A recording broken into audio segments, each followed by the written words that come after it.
Bonjour et bienvenue dans cette nouvelle vidéo qui va parler de numbers ou bien les nombres dans Python. Donc dans cette nouvelle vidéo, on va voir qu'il y a trois types de nombres, à savoir les integers ou bien les nombres naturels, bien sûr négatifs et positifs. On a les floats ou bien les décimales et on a les complexes, c'est le nombre complexe que vous avez comme par exemple qui ont i, comme par exemple 2i plus 1 par exemple. Et aussi, on va parler sur les différentes opérations qu'on peut faire sur les nombres. Et aussi, on va voir les booléens aussi. Les booléens sont les true ou false. Donc, on va voir que les booléens sont des objets ou bien des parties ils sont fait partie des nombres aussi. Donc voilà, donc on commence. Donc voilà, vous avez mon fichier ici, donc sur .py. Donc pour créer un nombre, donc normalement on commence par le premier type, donc on commence par les integers ou bien les ints, c'est le nombre naturel. Donc les integers ou bien le int, c'est le nombre de 0 à l'infini. Et aussi la partie négative. Donc si je fais par exemple x égale à, c'est en fait tout nombre sans virgule. Si tu fais une virgule, c'est pas un int. Donc si je fais par exemple x égale à 4, par exemple print, ici je peux afficher pardon, je vais arrêter AI pour ne pas me donner des suggestions. Et je vais faire ici type de x. Voilà. Donc je vais exécuter. Voilà, c'est un int. Donc si je fais par exemple 4 millions, voilà, comme nombre. Donc ça c'est int. Si je fais ici point, par exemple 1, ça normalement ça va pas être un int, ça va être float, voilà. Et si je mets par exemple moins 4000, pardon, moins, ça va être int. Donc les ints, donc pour récapituler, donc un integer c'est en fait de moins l'infini à plus l'infini sans la virgule. Et si tu mets la virgule, c'est de type float. Et on a le troisième type qui est complexe. Complexe. Donc en Python, on représente le complexe par donc le i de Python, donc si j, donc c'est 4 par exemple, plus de j. Donc voilà le j qu'on a sur i qui représente la partie.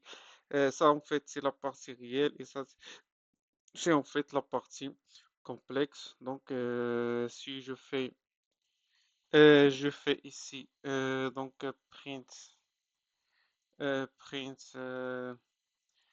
type ou bien le type de x. Donc voilà, donc il va m'afficher complexe. Et on peut afficher aussi la partie réelle et la partie complexe de ce nombre-là. Donc print x.réel par exemple, il va m'afficher donc la partie réelle c'est 4. Voilà, 4. Et print la partie complexe. Donc x. Donc normalement la partie complexe c'est en fait la partie imaginaire. En Python, on fait la partie imaginaire, donc là, donc normalement, c'est la partie 2.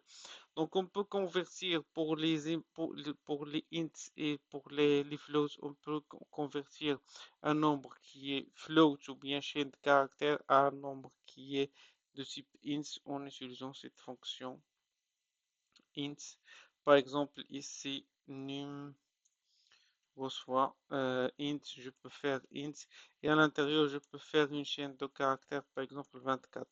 Donc, si vous avez suivi la dernière, donc si je mets le double quote, ça en fait c'est une chaîne de caractères. Si vous avez suivi la dernière vidéo, mais moi j'ai fait int et donc si j'affiche print type type of name, donc il va m'afficher qu'il est de type int, voilà. Ici donc normalement j'enlève ici cette fonction là, donc elle va m'afficher str. Je peux aussi convertir un nombre décimal, par exemple 23.4 qui est de type float décimal. Donc voilà, je peux le convertir en int. Je peux le printer, print, print int, print pardon le num qui est de type float ou bien décimal. Donc là vous voyez que il a enlevé cette partie-là, point 4, et il a laissé que le 23. Et la même chose donc avec la fonction float, il y a aussi la fonction float où on peut faire l'inverse. Float par exemple, donc je vais faire par exemple ici 23 et je peux faire le float par exemple de ce num là qui est ici et et voilà, exécuter. Donc voilà, vous allez voir qu'il est de type float. Donc ce que j'ai fait, c'est j'ai créé un numéro, et c'est 23, c'est un int, c'est-à-dire un nombre entier. Donc je l'avais transformé en float ici, je l'avais affiché, donc vous voyez ici, il a ajouté le point 0, 23.0, et il lui a attribué aussi le type qui est float. Donc voilà pour cette partie. Voilà pour cette partie-là. Aussi pour les booléens, on peut faire, on peut aussi transformer un booléen en int. Par exemple, print int true et ça va nous donner 1. Voilà. Donc le true, ça va donner 1 et le false, voilà, et le false, ça va nous donner 0. False ici, il va donner, j'exécute, et il va donner 0. Et l'inverse aussi, on peut aller d'un nombre à un booléen, par exemple print ball, et on fait 1 par exemple, et ça va donner le true, voilà. Donc, et le 0, donc il va nous donner, donc le 0, il va nous donner le false. Voilà en fait, pour vous montrer que booléen et int et les nombres en général, ils ont le même objet ou bien la même famille. Je ne vais pas parler de cette notion-là d'objet maintenant parce qu'on n'a pas vu cette notion, on va la voir après. Donc après, donc normalement, on va voir donc les opérations arithmétiques donc qu'on peut faire.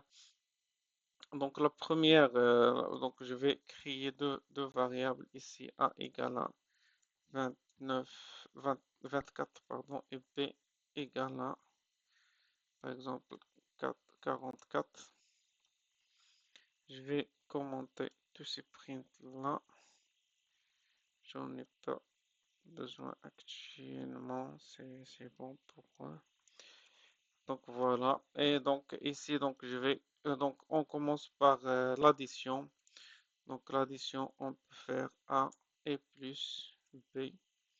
Donc voilà, donc il va nous donner la somme, donc 67. On peut faire l'abstraction, bien évidemment, le moins. Donc il va nous donner moins 21. Donc on peut faire aussi la multiplication. Ok, comme ça.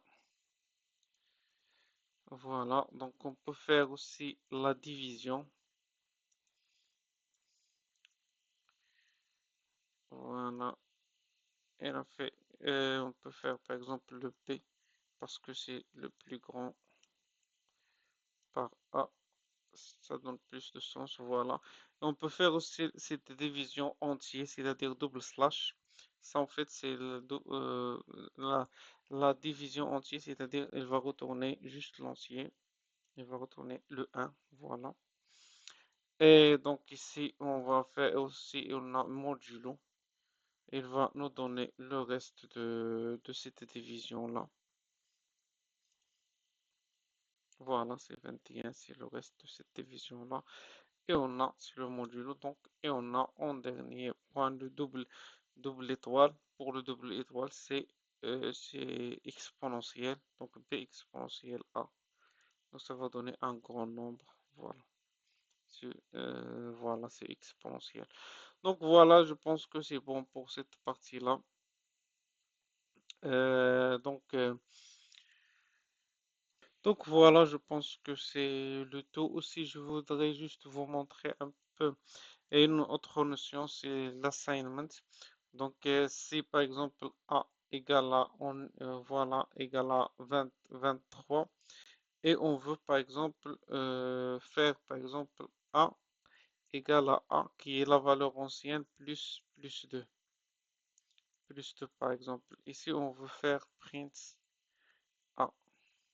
Donc ça va donner normalement la valeur de A, c'est 23. Donc on va l'ajouter 2. Ça va donner donc normalement je vais commenter celle-là. Ça va donner 25. Donc, ici, ça va donner 25 qui est ici. Donc là, donc normalement, un équivalent de cette écriture-là, c'est qu'on écrit A, donc A, plus l'opérateur qu'on veut, égale à 2 directement. Au lieu de créer tout ça, A égale à A plus 2, on crée A égale à A plus égal à 2. Et donc, on commente cette partie-là. Et si on passe, donc, on va voir le même résultat.